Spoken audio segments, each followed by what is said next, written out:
останній блок «Bugün» на телеканалі АТR. Будемося сьогодні. Це вечірній прайм-тайм студії Оксана Денисова. Та Осман Пашаєв паралельно запускає трансляцію в нашому Фейсбуці, репощу зі сторінки телеканалу, тому що ми маємо в студії гостя, керівник департаменту спецрозслідувань Генпрокуратури Сергій Горбатюк. Добрий вечір. Доброго І зараз вечора. Будуть новини, тому що починаємо з актуалки. Сьогодні Інтерпол зняв з розшуку Віктора Януковича, екс-президента, та його старшого сина Олександра. Прочитали ми, Сергію. Це правда? Не сьогодні. Сьогодні з'явилося повідомлення від адвокатів колишнього президента. Дійсно, рішення відповідної комісії Інтерпола таке прийняте. Воно було прийнято на сесії, яка відбувалася 27 лютого, 3 березня поточного року. Мотивація. Про це рішення вони повідомили нам лише в кінці квітня. І єдине деталі цієї мотивації я на сьогоднішній день навести не можу, тому що Інтерпол зазначив, що ця інформація є конфіденційною і не підлягає розголошенню в ЗМІ. Але вам повідомили цю інформацію, так? Так. Не ті. Ви знаєте їхню мотивацію? Так. Якщо в загальних рисах, то можна сказати, не вдаючись в деталі, це стосується їх зауважень саме щодо українського законодавства, саме кримінально-процесуального законодавства, яке регулює обрання запобіжного заходу стосовно підозрюваних, які перебувають в розшуку. І саме звернувши увагу на цю проблематику, комісія Інтерполу на сьогоднішній день вирішила прийняти таке рішення. У них арешт запобіжний захід, так?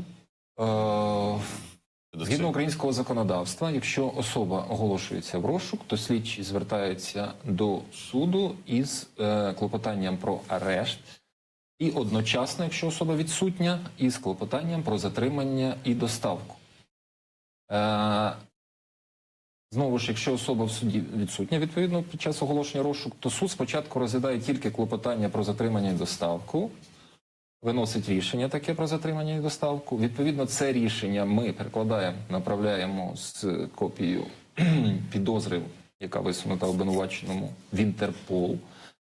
Після того, лише коли Інтерпол оголошує міжнародний розшук, як вони називають, виставляється червона картка розшуку, після цього повідомляє слідчі підрозділи про оголошення в розшуку, лише тоді наш кримінально-процесуальний кодекс дозволяє звернутися в суд, щоб арештувати розшукувану особу. Водночас, навіть якщо особа буде після того затримана, не дивлячись на наявність рішення про арешт, упродовж 48 вона все рівно має предстати перед судом, який має уточнити своє рішення, чи далі він буде застосовувати арешт, чи обере якийсь інший запобіжний захід. Так, а в цьому випадку що не спрацювало? Копія підозри погана, запити ваші слідчі слали до Інтерполу? Суд Ні, винес? нас якраз можна загалом сказати, що з точки зору слідства, з точки зору роботи підрозділів не висловлювалось претензій. Якраз це стосується, скажімо, цієї описаної мною процедури регулювання законодавчого. Суд виніс погане рішення знову у нас, як завжди. Це не суд, це комісія з Інтерполу. І на сьогоднішній день, тобто, на мою думку, рішення воно пропрацьовується. Тобто, остаточно ми маємо ще зробити висновки, як діяти. Перше, це оскаржувати це рішення, доводити, що таке законодавство у нас застосовується, воно має право на життя. Інше – це вносити зміни в законодавство, прислухаючись до вимог Які зміни до Інтерполу. законодавства? Що стосується процедури обрання запобіжного заходу стосовно підозрюваного. Бо Сергію мені сумно стало. Тепер Янукович поїде в Монако, якщо захоче, і ніхто його там не зніме. Скільки може тривати оскарження, розгляд до поновлення? До поновлення, якщо, Слід зазначити, що загалом із висунутих 9 підозр колишньому президенту Інтерпол погодився оголосити в міжнародний розшук його тільки у одному кримінальному провадженні. який зараз зняв. Стосується звинувачень у розтраті коштів на будівництво виділеної лінії спецзв'язку під час приватизації Укртелекому.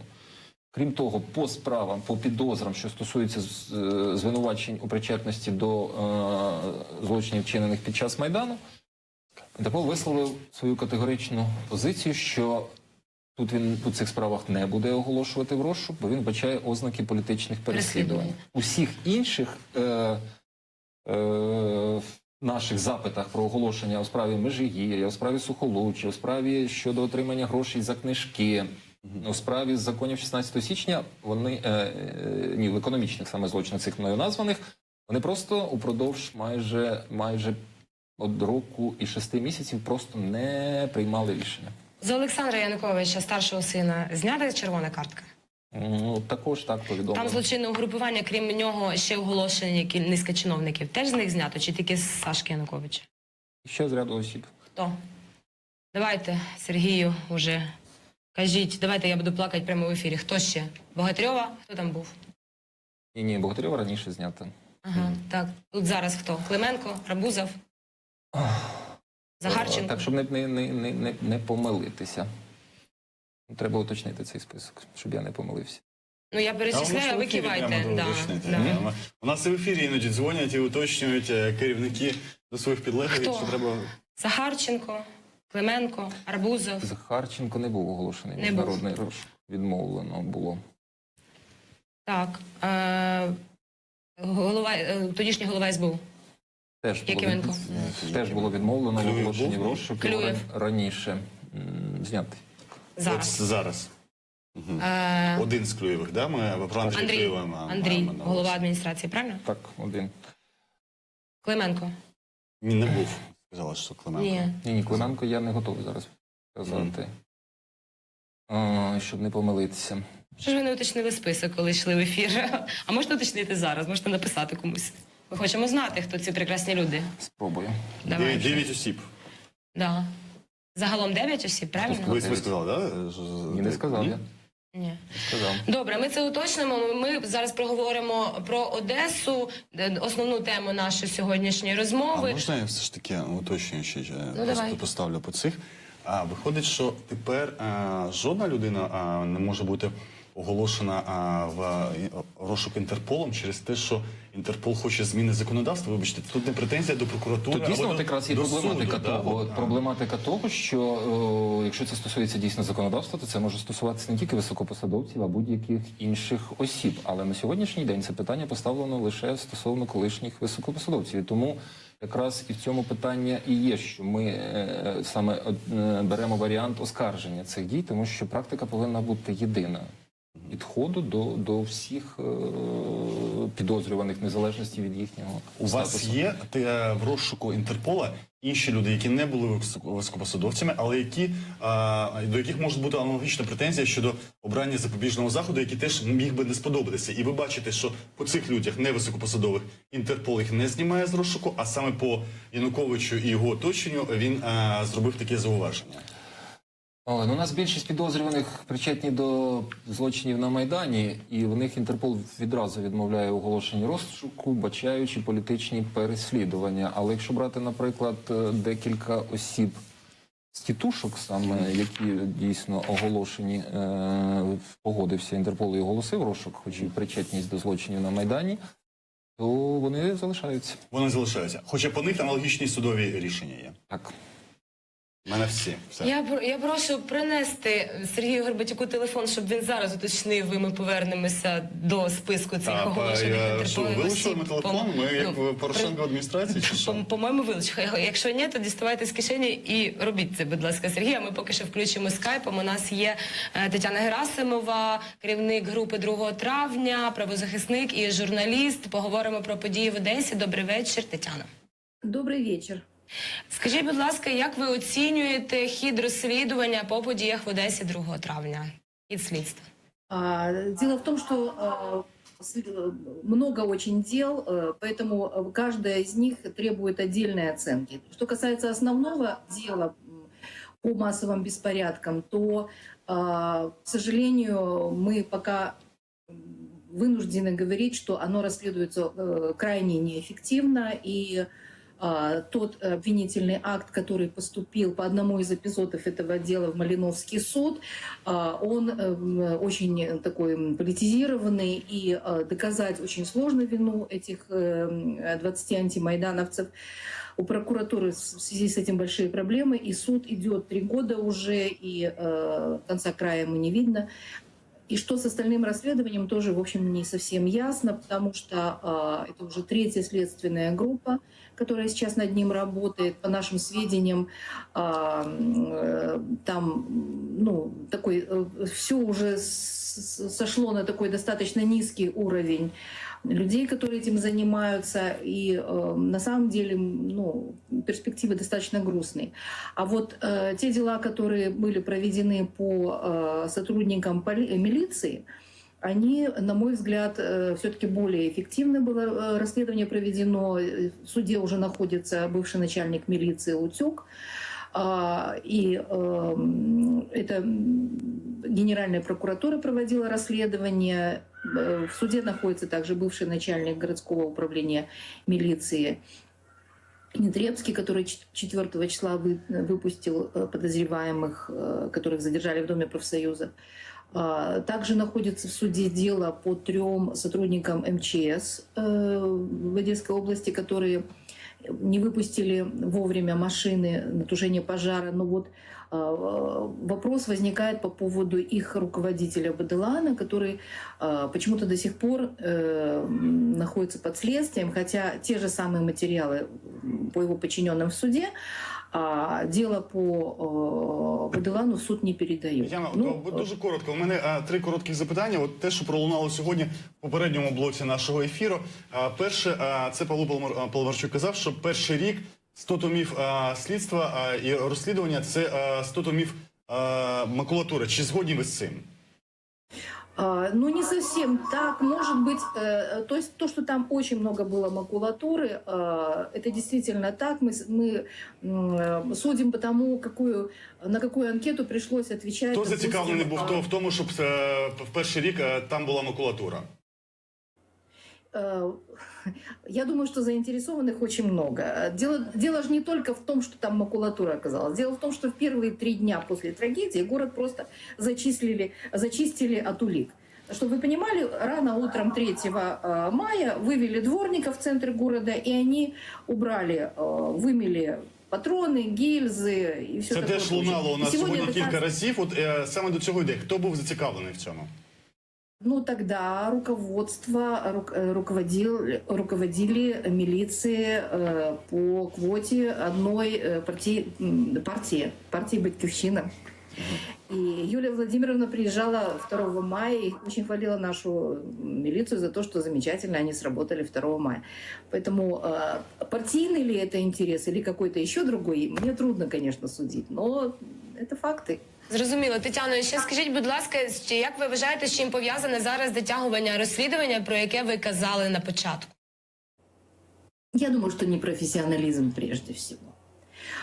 Потому что мы видим, что в 2016 году, когда дело из Киева передали в Одессу, за дело взялся такой обычный майор полиции Плохотниченко. И он один своротил горы, в общем-то. Он очень много всего сделал.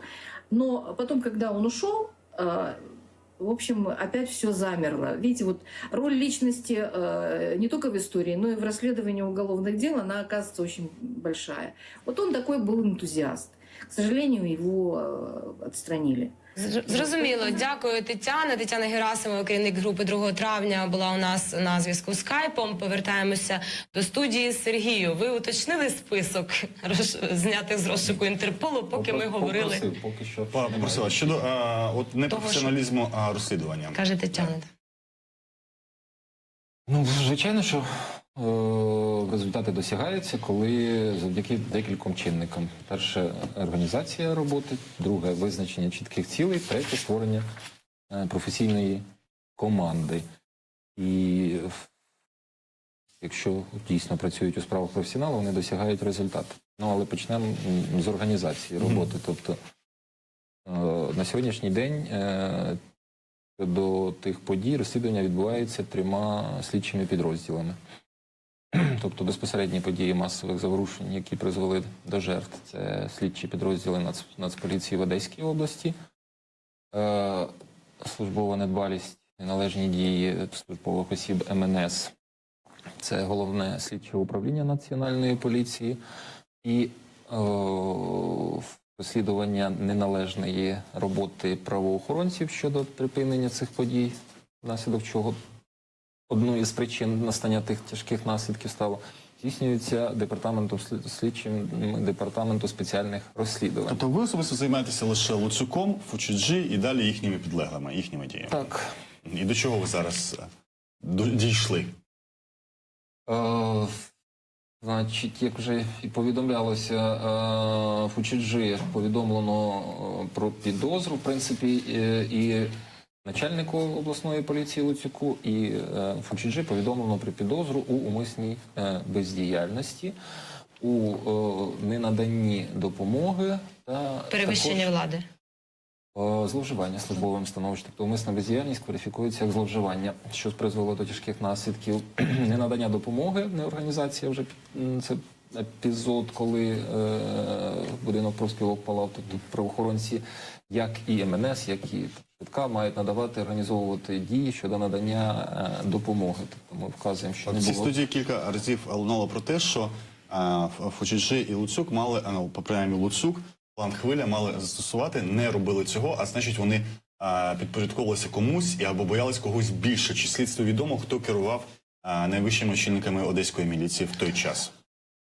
Ну, якраз розслідування на сьогоднішній день продовжується з тим, щоб дати відповіді на ці запитання. Тобто це власна, скажімо, умисна недбалість щодо неприйняття заходів до тих, які передбачені, які в таких випадках правоохоронці не повинні роздумувати, вони повинні вводити цей план.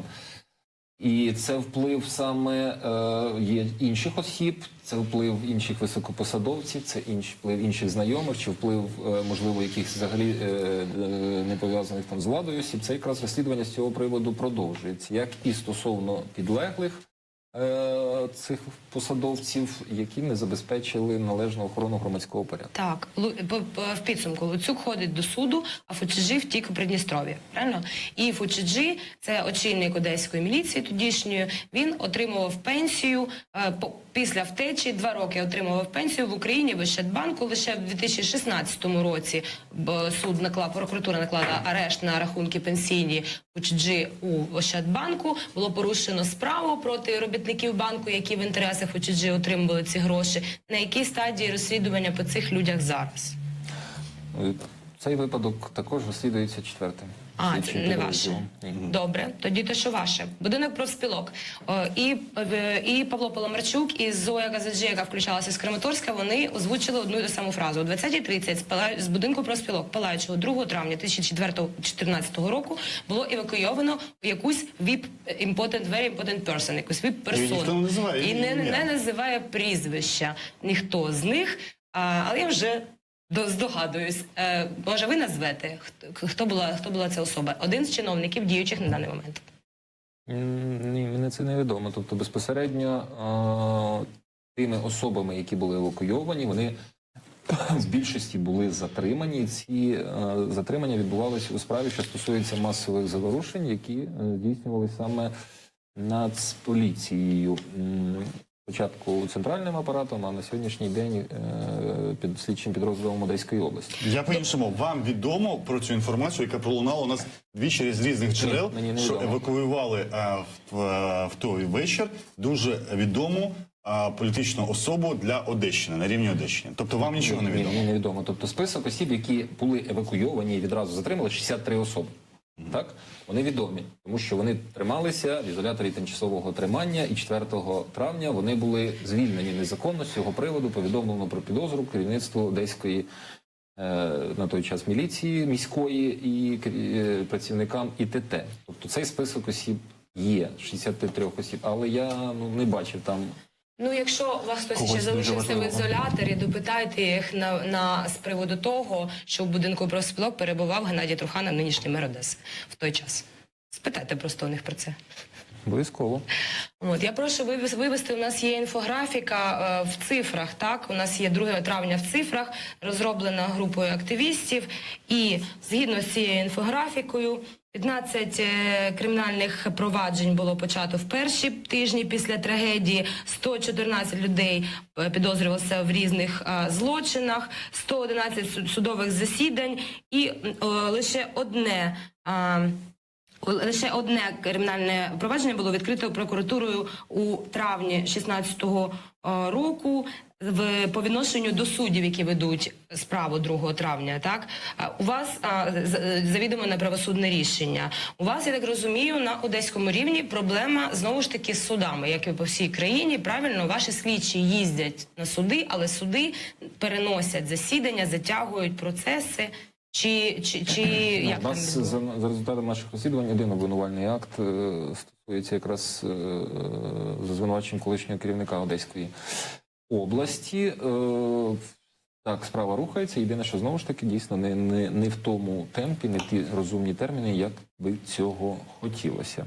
Це по справі Луцука відкладаються суди, правильно, якщо називати своїми іменами? Так, але на жаль, я не можу називати прізвище, тому що стосовно цього чітко Європейський суд з прав людини вказує, що якщо чиновники називають прізвище підозрюваних до вироку, то тим самим вони чинять тиск на суди, створюючи громадську Ну, ви думку. можете і так так далі. відповідати, що Да. не можна Власне. надати. Як ми за вас скажемо? Да, ми за вас все скажемо, до все нас нормально. претензій. Я посаду назвав.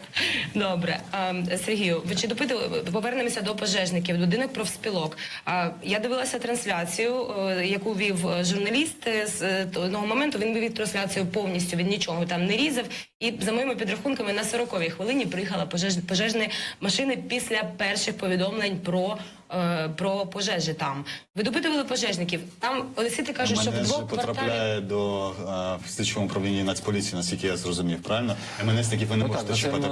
Дійсно, не ми здійснюємо розслідування. Єдине відомо, що 5 особам за цим фактом повідомлено про підозру. Керівнику МНС, його заступнику і ще 3 нижчестоящим працівникам. Стосовно 3, які на місці, обвинувальний акт направлений до суду. Стосовно 2 керівників, які в розшуку, оголошені в розшуку, відповідно, здійснюється розшук. І повертаючись до теми сьогоднішнього дня, знову про той перелік осіб, з яких... Ми повернемося вже в кінці, може, будуть Я відповідати, думаю, можливо, Сергій. відповіді з'явилися, тому що якщо керівник департаменту вже направив до своїх підлеглих якесь запитання, я думаю, йому мали смс-ку все швидко підготувати.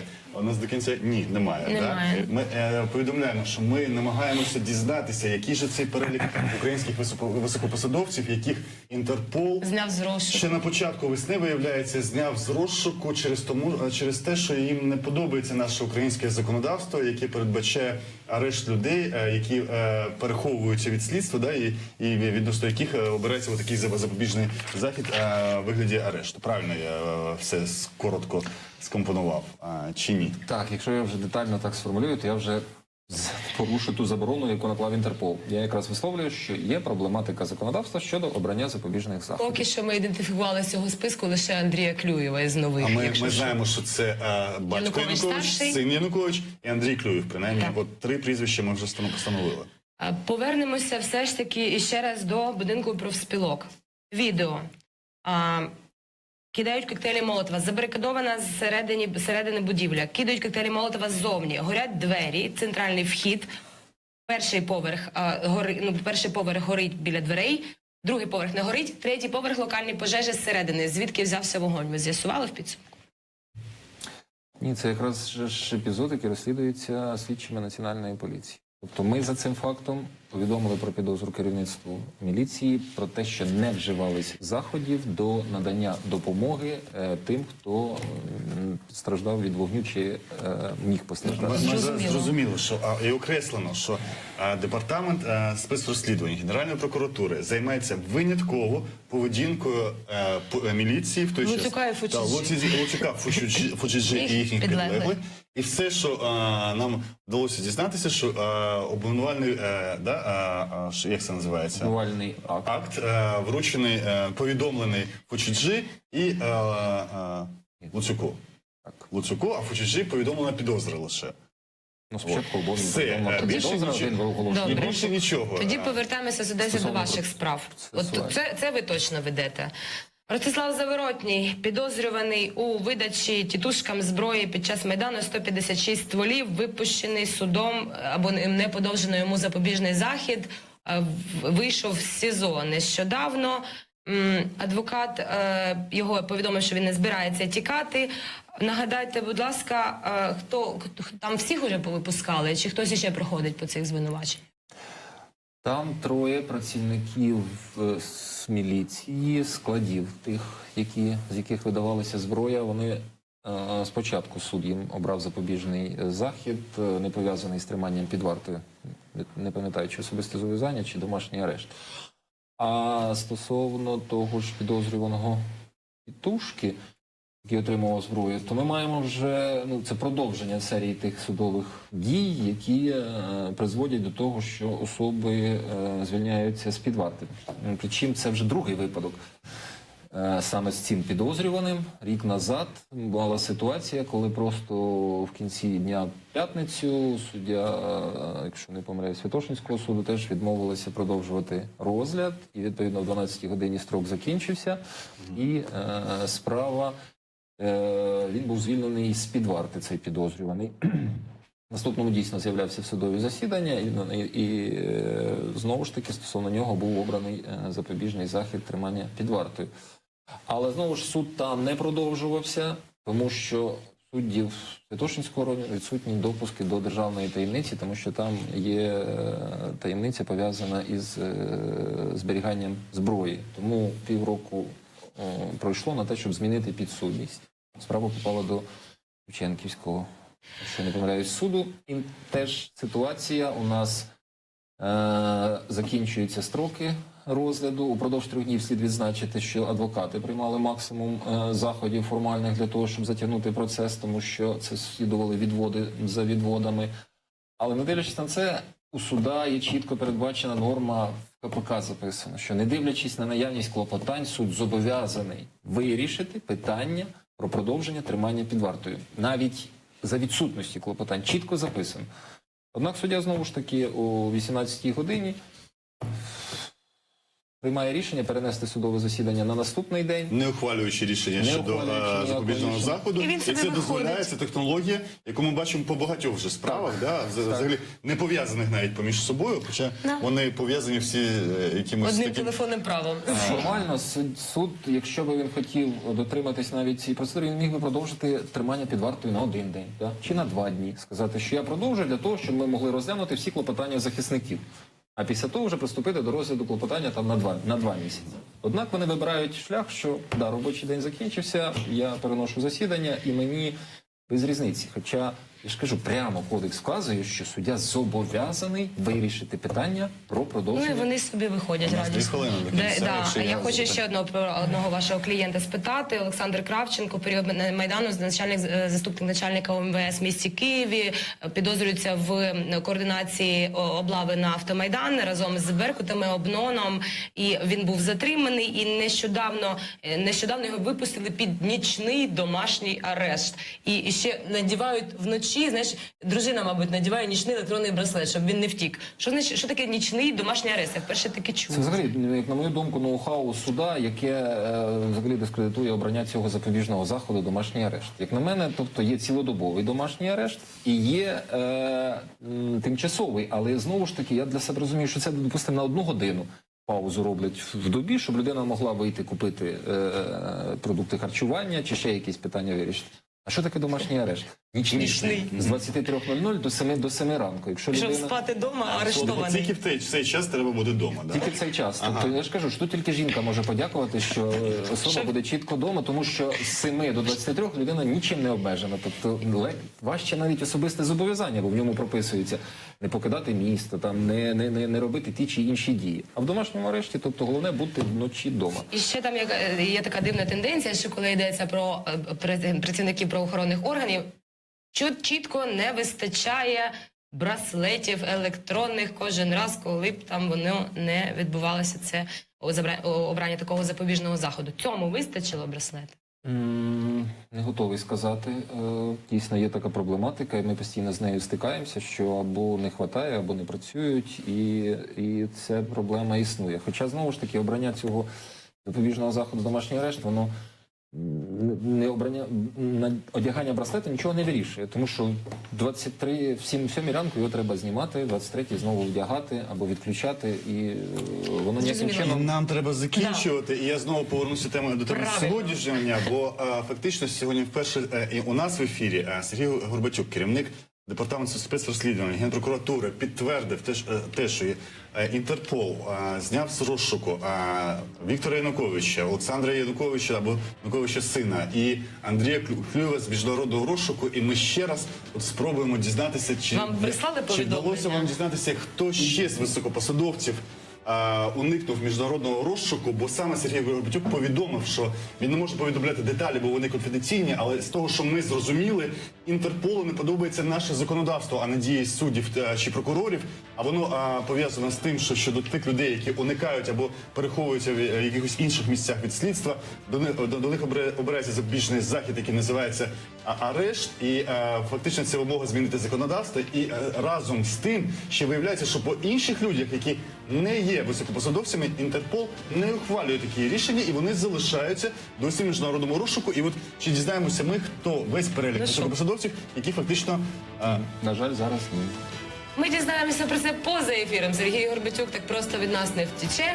А зараз ми виходимо з ефіру. Завтра Андрій Куліков, післязавтра Христина Бондаренко, Сергій Щербина. зараз новини за бан на телеканалі АТR. Ми повертаємося у понеділок. До побачення.